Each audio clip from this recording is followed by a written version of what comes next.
मेल्याचे जे आयोजन करतात असे आपले आयोजक सुधीर भाऊ शिंदे आणि त्यांची पूर्ण टीम, अठ्ठल चौहाराध्यक्ष प्रजापती, बीजेपीचे सभी पदाधिकारी आणि ज्यांच्या प्रयत्नातून, मार्गदर्शनातून आणि पाठिंब्यातून ह्या मेळ्याचं आयोजन केलं जातं किंवा हा मेळाच राबवला जातो असे आपले अतुल भातकरजी, उपस्थित सगळ्याच माझ्या बंधू आणि भगिनींनो.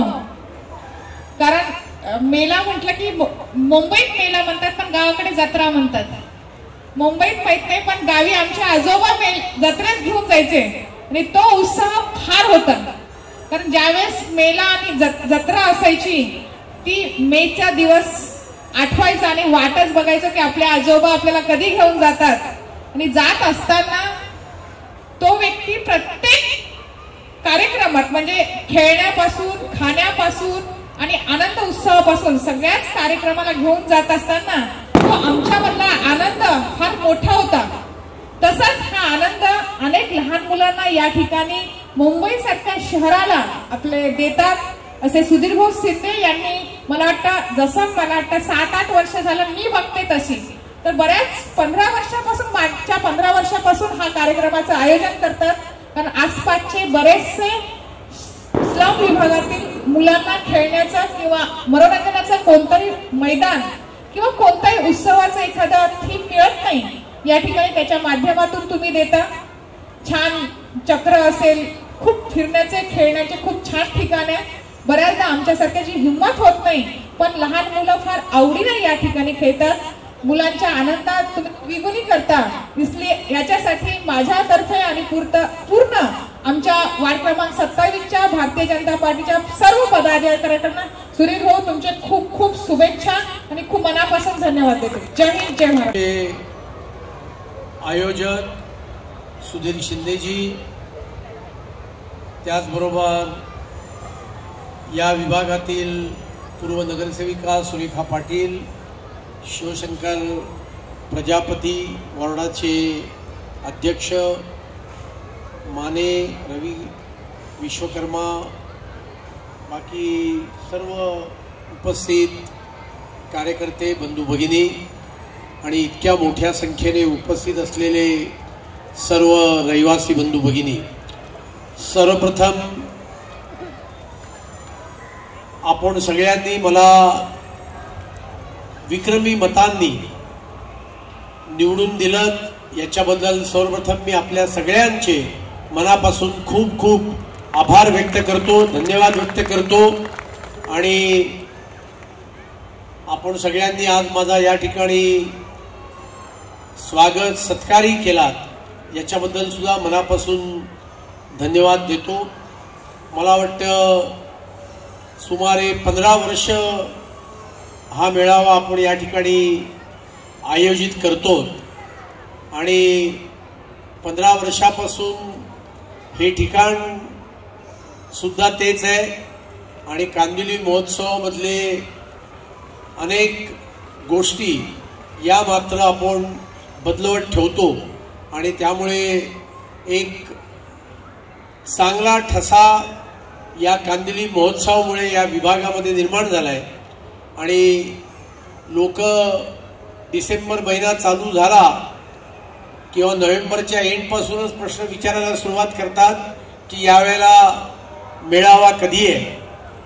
आणि त्याच्यामुळे लहान मुलं असतील, सिनियर सिटीजन असतील, अन्य नागरिक असतील, या सगळ्यांना एक 10-12 दिवस या ठिकाणी विरंगुळ्याचं, आनंद घेण्याचं, आपापल्या बदले कलागुण क्या कुछ कहना चाहेंगे सर?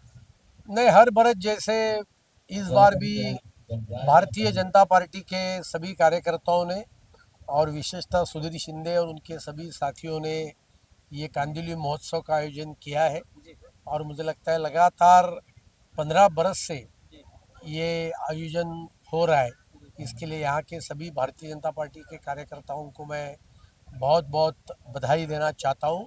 और इस प्रकार के महोत्सव के माध्यम से लोगों को अलग अलग सांस्कृतिक कार्यक्रमों का आनंद भी मिलता है, साथ में जो महिला बचत गट यहाँ चलते हैं, वो महिला बचत गट के महिलाओं को भी अपनी कला, खाद्य कला, पाक कला दिखाने का एक सुनहरा अवसर प्राप्त होता है। साथ में यहाँ के सभी रहवासी लोगों को भी भारत की संस्कृति, अपनी पुरानी सभी विरासत, इस चीज़ों का ज्ञान बच्चों को करने का एक अवसर उनको भी मिलता है। और एक ये दिन, दिसंबर महीने के दिन में माहौल, मौसम भी अच्छा रहता है, तो इसमें इस प्रकार का कार्यक्रम आयोजित करके इस विभाग के लोगों को जो बातें उनको सहजता से उपलब्ध नहीं होती है, वो उनको उनके घर के नज़दीक उपलब्ध करने का काम इस महोत्सव के माध्यम से होता है। इसके लिए ये बहुत खुशी की बात है और इसके लिए फिर से एक बार मैं भारतीय जनता पार्टी के सभी कार्यकर्ताओं को हृदय से धन्यवाद देना चाहता हूँ, उनको बधाई देना चाहता हूँ। जिस तरह देखा जाए महोत्सव कई तरह के होते हैं, ये महोत्सव बहुत हटके है और मेला भी रखा गया है। उसमें ठंडी का माहौल भी है, मौसम भी चल रहा है सर, काफ़ी लोग भी आते हैं, उसके लिए क्या कुछ कहना चाहेंगे खास करके? नहीं, मैंने शुरुआत में ही कहा कि मेला भी है, सांस्कृतिक कार्यक्रम भी है, लोगों की, बच्चों के लिए अलग अलग कंपटीशन भी यहाँ रखी जाती है। तो इस माध्यम के कारण, इस मेले के कारण लोगों को अपने भीतर जो गुण है वो दिखाने का भी एक अवसर प्राप्त होता है। पाक कला के माध्यम से भी महिलाओं को अपनी कला दिखाने का माध्यम प्राप्त होता है। अलग अलग स्टॉल्स है, वो स्टॉल के माध्यम से महिला बचत गट हो या बाकी सब लोग हो, उनकी माल की खपत भी उस जगह पे होती है। तो मुझे लगता है कि अपने आप में अर्थव्यवस्था की भी चालना मिलती है, लोगों को अपने अंदर के हुनर दिखाने का एक अवसर भी प्राप्त होता है और यहाँ रहने वाले लोगों को एक आनंद भी मिलता है। इसके लिए इस प्रकार के मेले का आयोजन हम लगातार 15 बरस से कर रहे हैं।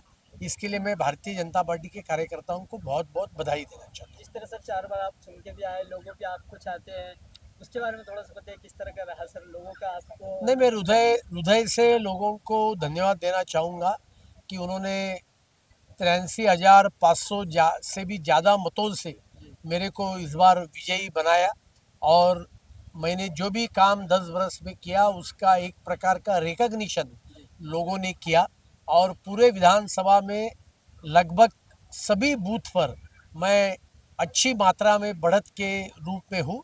तो मैं शतशः लोगों का ऋणी हूँ कांदिवली पूर्व विधानसभा के, और मैं उनको ये विश्वास दिलाना चाहता हूँ कि आने वाले दिन में भी जनता की सेवा मैं इसी प्रकार से करते रहूँगा। लास्टली सर, कांदिवली महोत्सव को लेकर आप जनता से क्या कुछ कहना चाहेंगे? नहीं, मैं इतना ही कहूँगा कि ये महोत्सव का ज़्यादा से ज़्यादा लाभ यहाँ की जनता उठाए, यहाँ महोत्सव में सम्मिलित हुई है और अपना परंपरा, अपनी विरासत, इसको बढ़ावा देने का जो काम चल रहा है उस उत्सव में सभी लोग सम्मिलित हो जाए।